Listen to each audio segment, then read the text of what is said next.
ओम शांति। 14 अक्टूबर 2025 के ईश्वरीय महावाक्य है। पहले सुनते हैं मुरली के मुख्य पॉइंट्स। बाबा ने कहा, यह पुरुषोत्तम संगम युग ही सबसे कल्याणकारी युग है, जहां आत्मा कनिष्ठ से सर्वोत्तम बनती है। ड्रामा के नाम पर आलस्य नहीं करना। ड्रामा कराएगा, सोचने से उन्नति रुक जाती है। पुरुषार्थ करना ही सच्ची बुद्धिमानी है। ज्ञान सागर शिव बाबा ही हमें राइट और रॉन्ग की पहचान सिखाते हैं, जिससे जीवन मुक्ति का द्वार खुलता है। शंकर का कोई कर्म भौमिक पाठ नहीं है। शिव ही सच्चे रचयिता हैं, जो आकर हम बच्चों को ज्ञान देते हैं। याद की यात्रा ही वह तपस्या है, जिससे आत्मा कर्मातीत अवस्था को प्राप्त करती है। लास्ट में बाबा ने कहा, सच्चा पुरुषार्थ वही है जिसमें मन, वचन और कर्म तीनों ईश्वर की याद में रमे हों। अच्छा, अब सुनते हैं मुरली को विस्तार से। मुरली का सार। मीठे बच्चे, यह पुरुषोत्तम संगम युग कल्याणकारी युग है। इसमें ही परिवर्तन होता है। तुम कनिष्ठ से उत्तम पुरुष बनते हो। प्रश्न, इस ज्ञान मार्ग में कौन सी बात सोचने व बोलने से कभी भी उन्नति नहीं हो सकती? उत्तर, ड्रामा में होगा तो पुरुषार्थ कर लेंगे, ड्रामा कराएगा तो कर लेंगे। यह सोचने व बोलने वालों की उन्नति कभी नहीं हो सकती। यह कहना ही रॉन्ग है। तुम जानते हो, अभी जो हम पुरुषार्थ कर रहे हैं, यह भी ड्रामा में नूंद है। पुरुषार्थ करना ही है। गीत में है, यह कहानी है दीवे और तूफान की। ओम शांति। यह है कलयुगी मनुष्यों के गीत, परंतु इनका अर्थ वह नहीं जानते। यह तुम जानते हो। तुम हो अभी पुरुषोत्तम संगम युगी। संगम युग के साथ पुरुषोत्तम भी लिखना चाहिए। बच्चों को ज्ञान की पॉइंट्स याद न होने के कारण फिर ऐसे ऐसे अक्षर लिखने भूल जाते हैं। यह मुख्य है, इनका अर्थ भी तुम ही समझ सकते हो। पुरुषोत्तम मास भी होता है। यह फिर है पुरुषोत्तम संगम युग। यह संगम का भी एक त्योहार है। यह त्योहार सबसे ऊंच है। तुम जानते हो, अभी हम पुरुषोत्तम बन रहे हैं। उत्तम ते उत्तम पुरुष, ऊंच ते ऊंच साहूकार से साहूकार नंबर 1 कहेंगे लक्ष्मी नारायण को, है ना। सबसे साहूकार, सबसे ऊंच नंबर 1 में है लक्ष्मी नारायण। शास्त्रों में दिखाते हैं बड़ी प्रलय हुई, फिर नंबर 1 श्री कृष्ण पीपल के पत्ते पर सागर में आया। अभी तुम क्या कहेंगे? नंबर 1 है यह श्री कृष्ण, जिसको ही श्याम सुंदर कहते हैं। दिखाते हैं अंगूठा चूसता हुआ आया। बच्चा तो गर्भ में ही रहता है, तो पहले पहले ज्ञान सागर से निकला हुआ उत्तम ते उत्तम पुरुष श्री कृष्ण है। ज्ञान सागर से स्वर्ग की स्थापना होती है। उनमें नंबर 1 पुरुषोत्तम यह श्री कृष्ण है, और यह है ज्ञान का सागर, पानी का नहीं। प्रलय भी होती नहीं।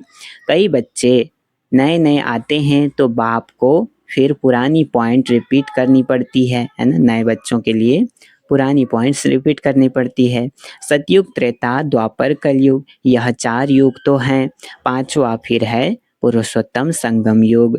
इस युग में मनुष्य चेंज होते हैं, कनिष्ठ से सर्वोत्तम बनते हैं। जैसे शिव बाबा को भी पुरुषोत्तम व सर्वोत्तम कहते हैं ना, वह है ही परमात्मा। परमात्मा फिर पुरुषों में उत्तम है यह लक्ष्मी नारायण। इन्हों को ऐसा किसने बनाया, यह तुम बच्चे ही जानते हो। बच्चों को भी समझ में आया है। इस समय हम पुरुषार्थ करते हैं ऐसा बनने के लिए। पुरुषार्थ कोई बड़ा नहीं है, मोस्ट सिंपल है। सीखने वाली भी है। अबलाएं कब कुब जाएं, है ना। जो अबलाएं होती हैं वो अच्छे से सीखती हैं। जो कुछ भी पढ़ी लिखी नहीं है वही सीखते हैं। उन्हों के लिए कितना सहज समझाया जाता है। औरों को तो टाइम नहीं रहता है ना, तो अबलाएं के लिए बाबा ने ज़्यादा कहा है कि इन लोग पुरुषार्थ अच्छे से कर सकती हैं। उन्हों के लिए कितना सहज समझाया जाता है। देखो, अहमदाबाद में एक साधु था, कहता था हम कुछ खाते पीते नहीं हैं। अच्छा, कोई सारी आयु खाता पीता नहीं, फिर क्या? प्राप्ति तो कुछ नहीं है ना, झाड़ को भी खाना तो मिलता है ना, खाद पानी आदि नेचुरल उनको मिलता है जिससे झाड़ वृद्धि को पाता है। उसने भी कोई रिद्धि सिद्धि पाई होगी। ऐसे बहुत हैं जो आग से पानी से चले जाते हैं, इनसे भला फायदा क्या। तुम्हारा तो इस सहज राजयोग से जन्म जन्मांतर का फायदा है।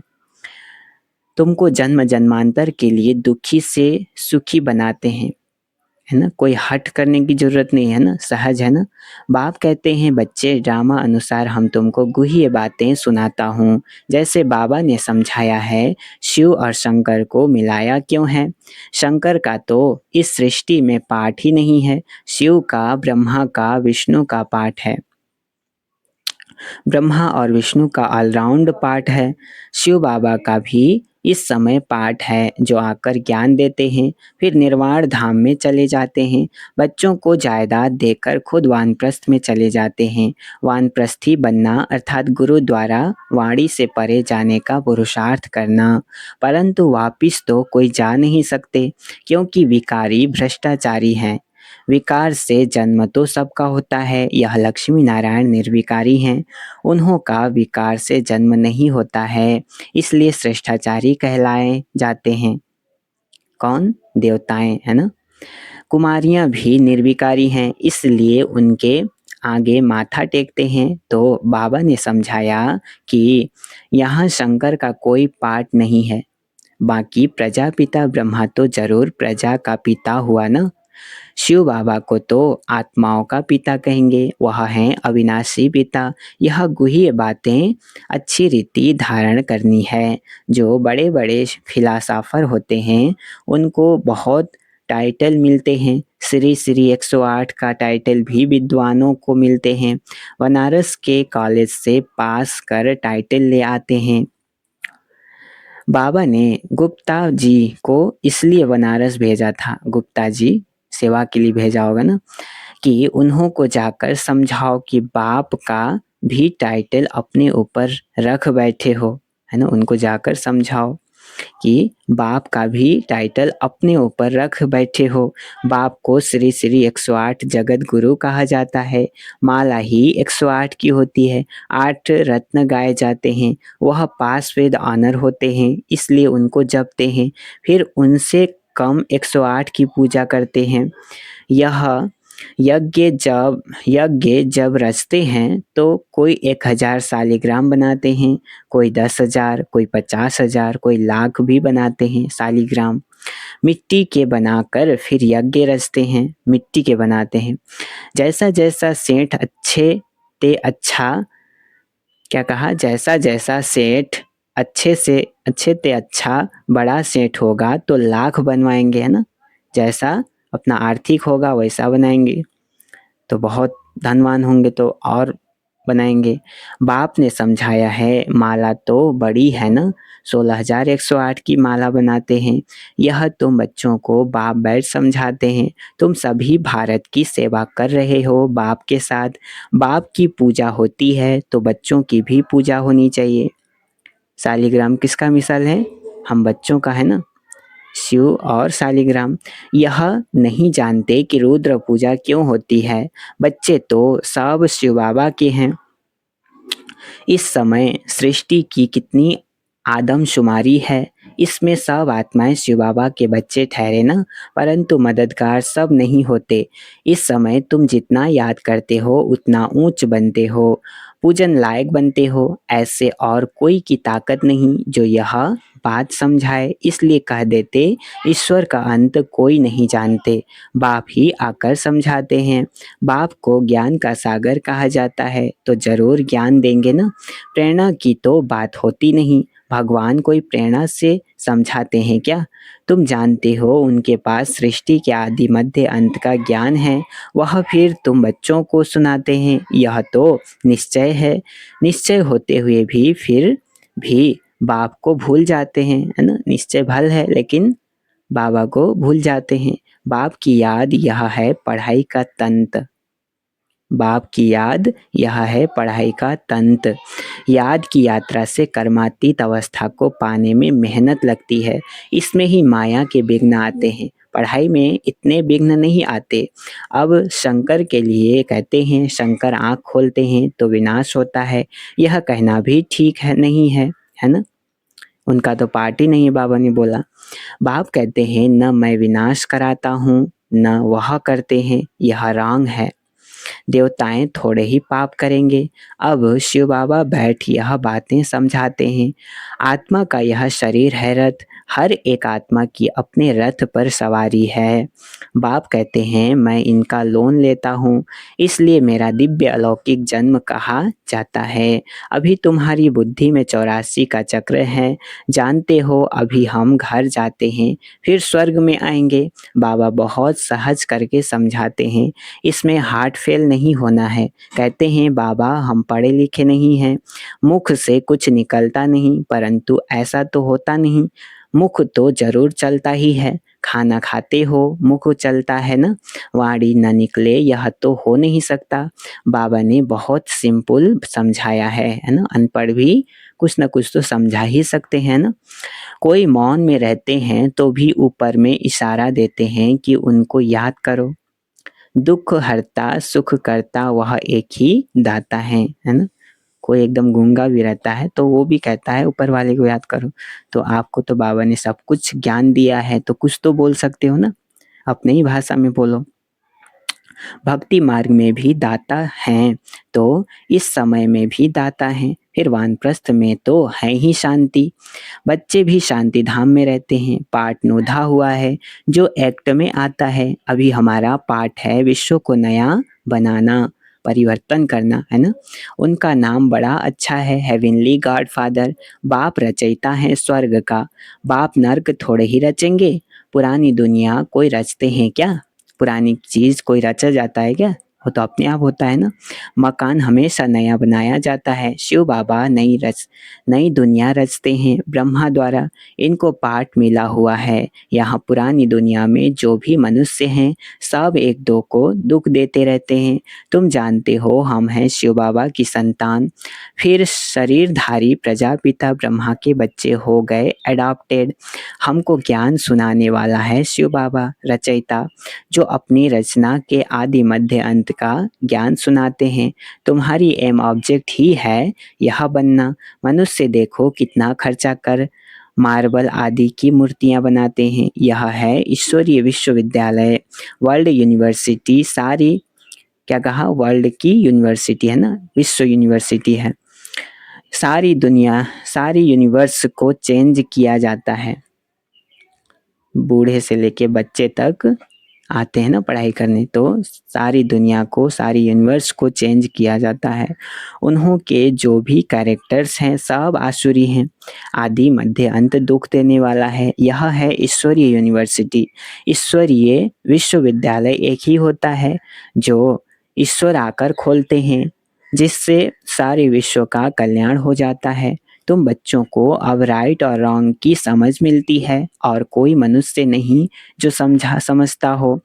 राइट रॉन्ग को समझाने वाला एक ही राइटियस होता है, जिसको ट्रुथ कहते हैं। बाप ही आकर हर एक को राइटियस बनाते हैं। राइटियस बनेंगे तो फिर मुक्ति में जाकर जीवन मुक्ति में आएंगे। ड्रामा को भी तुम बच्चे जानते हो, आदि से लेकर अंत तक पाठ बजाने नंबरवार आते हो। यह खेल चलता ही रहता है, ड्रामा शूट होता जाता है। आप जो भी कर रहे हो सेकंड बाय सेकंड शूट हो रहा है ना, तो इसलिए एकदम अलर्ट रहना है। यह एवर न्यू है, यह ड्रामा कभी पुराना नहीं होता है। जब आगे का पता ही नहीं चलता है तो सब कुछ नया नया लगता है। तो बाबा कह रहे हैं यह एवर न्यू है, यह ड्रामा कभी पुराना नहीं होता है और सब नाटक आदि विनाश हो जाते हैं। यह बेहद का अविनाशी ड्रामा है, इनमें सब अविनाशी पाठधारी हैं। अविनाशी खेल व मांडवा देखो कितना बड़ा है। बाप आकर पुरानी सृष्टि को फिर नया बनाते हैं, वह सब तुमको साक्षात्कार होगा। जितना नज़दीक आएंगे फिर तुमको खुशी होगी, साक्षात्कार करेंगे, कहेंगे अब पाठ पूरा हुआ, ड्रामा को फिर रिपीट करना है, फिर नए सिर पाठ बजाएंगे जो कल्प पहले बजाया है। इसमें जरा भी फर्क नहीं हो सकता है, इसलिए जितना हो सके तुम बच्चों को ऊंच पद पाना चाहिए, पुरुषार्थ करना है, मूंझना नहीं है। ड्रामा को जो कराना होगा वो कराएगा, यह कहना भी रॉन्ग है। क्या कहा? ड्रामा को जो कराना होगा वो कराएगा, यह कहना भी रॉन्ग है ना? पुरुषार्थ ही छोड़ दो, ऐसा तो नहीं होता है ना? हमको तो पुरुषार्थ करना ही है। अच्छा, मीठे-मीठे सिकिलधे बच्चों प्रति माता-पिता, बाप-दादा का याद प्यार और गुड मॉर्निंग। रूहानी बाप की रूहानी बच्चों को नमस्ते। हम रूहानी बच्चों की रूहानी माता-पिता, बाप-दादा को याद प्यार और गुड मॉर्निंग। नमस्ते, नमस्ते, नमस्ते। शुक्रिया बाबा, शुक्रिया। धारणा के लिए मुख्य सार है, पहला पॉइंट, पढ़ाई का तंत्र यानी सार बुद्धि में रख याद की यात्रा से कर्मातीत अवस्था को पाना है। उच्च पूजनीय बनने के लिए बाप का पूरा पूरा मददगार बनना है, सहयोगी बनना है ना। दूसरा, सत्य बाप द्वारा राइट रॉन्ग की जो समझ मिली है उससे राइटियस बन जीवन बंध से छूटना है, मुक्ति और जीवन मुक्ति का वर्षा लेना है। वरदान याच का आपस में स्नेह की लेन देन द्वारा सर्व को सहयोगी बनाने वाले क्या क्या भाव? सफलता मूर्त भाव। आपस में स्नेह की लेन देन द्वारा सर्व को सहयोगी बनाने वाले सफलता मूर्त भाव। स्नेह देंगे तो मिलेगा भी, है ना? तो आपके व्यवहार से ही सहयोगी बनते हैं ना, तो वही क्या होंगे? सफलता मूर्त। विस्तार, अभी ज्ञान देने और लेने की स्टेज पास की, अब स्नेह की लेन देन करो। ज्ञान तो दिया लिया, ये स्टेज भी पार कर लिए, अब स्नेह की लेन देन करो।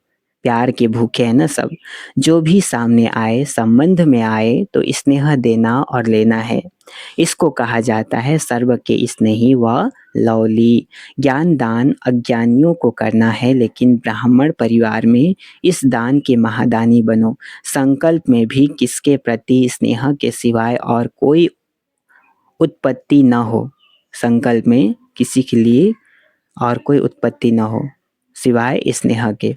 जब सभी के प्रति स्नेह हो जाता है तो स्नेह का रिस्पॉन्स सहयोग होता है और सहयोग की रिजल्ट सफलता प्राप्त होती है। स्लोगन है, एक सेकंड में व्यर्थ संकल्पों पर फुल स्टॉप लगा दो, यही तीव्र पुरुषार्थ है। क्या कहा? एक सेकंड में व्यर्थ संकल्पों पर फुल स्टॉप लगा दो तो यही तीव्र पुरुषार्थ है। यही लोगों से नहीं हो पाता है ना फुल स्टॉप लगाना, तो यही तीव्र पुरुषार्थ है। बिंदी सो बिंदी।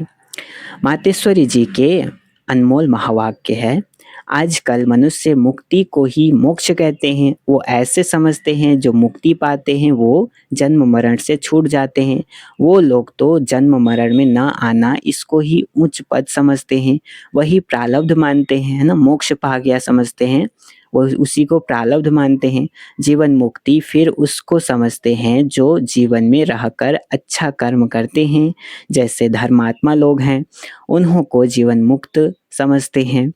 बाकी कर्म बंधन से मुक्त हो जाना वो तो कोटों में से कोई विरला ही समझते हैं। अब यह है उन्हों की अपनी मतें, है ना? अपनी मत है, लेकिन हम तो परमात्मा द्वारा जान चुके हैं कि जब तक मनुष्य पहले विकारी कर्म बंधन से मुक्त नहीं हुआ, क्या कहा? जब तक मनुष्य पहले विकारी कर्म बंधन से मुक्त नहीं हुआ है तब तक आदि मध्य अंत दुख से छूट नहीं सकेंगे। तो इससे छूटना यह भी एक स्टेज है, तो भी पहले जब ईश्वरीय नॉलेज को धारण करे तब ही उस स्टेज पर पहुंच सके, और उस स्टेज पर पहुंचाने वाला स्वयं परमात्मा चाहिए, बिना उसके नहीं हो सकता, है ना? परमात्मा को पहचानना होगा, क्योंकि मुक्ति जीवन मुक्ति देते वह हैं। वो भी एक ही समय आए सबको मुक्ति जीवन मुक्ति दे देते हैं संगम पर ही। बाकी परमात्मा कोई अनेक बार नहीं आते हैं, और न कि ऐसा समझो कि परमात्मा ही सब अवतार धारण करते हैं, ऐसा भी नहीं है, है ना?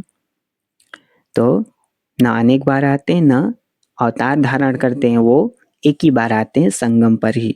तो बिना उनको जाने पहचाने सुख नहीं मिल सकता। अच्छा, ओम शांति। अव्यक्त इशारे हैं। स्वयं और सर्व के प्रति मनसा द्वारा योग की शक्तियों का प्रयोग करो। मनसा सेवा बेहद की सेवा है। जितना आप मनसा से वाणी से स्वयं सैंपल बनेंगे तो सैंपल को देखकर स्वतः ही आकर्षित होंगे। सिर्फ दृढ़ संकल्प रखो तो सहज सेवा होती रहेगी। अगर वाणी के लिए समय नहीं है तो वृत्ति से मनसा सेवा से परिवर्तन करने का समय तो है ना। अब सेवा के सिवाय समय गंवाना नहीं है। निरंतर योगी, निरंतर सेवाधारी बनो। यदि मनसा सेवा करना नहीं आता तो अपने संपर्क से, अपने चलन से भी सेवा कर सकते हो। अच्छा, ओम शांति।